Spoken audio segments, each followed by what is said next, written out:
പറഞ്ഞ മറ്റ് പ്രസക്തമായ ഒന്ന് രണ്ട് വിഷയങ്ങളുണ്ട്. ഒന്ന്, നെഹ്റുവിൻ്റെ നേതൃത്വത്തിൽ അംബേദ്കറെ തെരഞ്ഞെടുപ്പിൽ പരാജയപ്പെട്ട 2 തവണ നെഹ്റു ഉൾപ്പെടെ ഇടപെട്ടുകൊണ്ട് തെരഞ്ഞെടുപ്പിൽ പരാജയപ്പെടുന്നു. അതിനുശേഷം ഭാരതരത്നയുടെ ചരിത്രം അങ്ങേക്ക് വിശദീകരിച്ച് തരണ്ട. സ്വന്തമായി നെഹ്റു ഭാരതരത്ന എടുത്തിട്ടു, അംബേദ്കർക്ക് നൽകിയില്ല.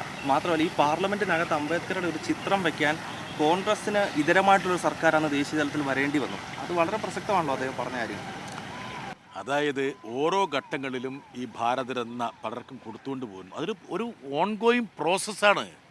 അത് ആദ്യം തന്നെ എന്താ പറയുക, ഒരു നിയമനിർമ്മാണം ഉണ്ടാക്കിയിട്ട് ഇന്ന ആൾക്കാർക്കൊക്കെ ഭാരതരത്ന കൊടുക്കണം എന്ന് തീരുമാനിച്ചിട്ടുണ്ട്. ഓരോ ഘട്ടത്തിലും കൊടുത്തുകൊണ്ടിരുന്നു. സ്വാഭാവികമാണ് കോൺഗ്രസ് പാർട്ടി കൊടുക്കാത്ത ഒരു ഭാരതരത്ന കൊടുത്ത് നല്ലതാണെന്ന് അത് എതിർക്കുന്നുണ്ടോ? എന്തെങ്കിലും നല്ലൊരു കാര്യം BJP ചെയ്യണ്ടേ? മഹാത്മാഗാന്ധിയുടെ പ്രതിമ ഇവിടുന്ന് പൊളിച്ചോണ്ട് പോയവരാണ് ഇവർ. ഏത് മഹാത്മാഗാന്ധിയുടെ പ്രതിമ. അപ്പം ഒരുപാട് മോശപ്പെട്ട കാര്യങ്ങൾ ചെയ്തതിൻ്റെ കൂട്ടത്തിൽ അവർ ആകെ ചെയ്തൊരു നല്ല കാര്യം എന്ന് പറയുന്നത് അംബേദ്കർക്ക് ഭാരതരത്ന കൊടുത്തു. അവർ ചെയ്യണ്ടേ? അത് ഞങ്ങൾ ഭാരതരത്ന കൊടുത്തു എന്ന് ഇങ്ങനെ ആവർത്തിക്കുന്നത് തന്നെ അംബേദ്കറോടുള്ള അവഹേളനമല്ലേന്ന് ആരെങ്കിലും ഞാനങ്ങനെയാണ് മനസ്സിലാക്കുന്നത്. നിങ്ങളങ്ങനെ ആയിരിക്കില്ല ഉദ്ദേശിച്ച്. ഞാനങ്ങനെ മനസ്സിലാക്കുന്നത്. അതായത് അംബേദ്കറിനെ പോലുള്ള ആൾക്ക് ഈ പറഞ്ഞ പോലെ ഭാരതരത്ന കൊടുത്തു എന്നും പറഞ്ഞ് ഇങ്ങനെ മേനിനടിക്കേണ്ട എന്താ ആവശ്യമിരിക്കുന്നത്? കൊടുത്തു, നല്ല കാര്യം, കൊടുക്കട്ടെ, നല്ലതാണെന്ന്. യഥാർത്ഥം എന്താ ചെയ്യേണ്ടത്?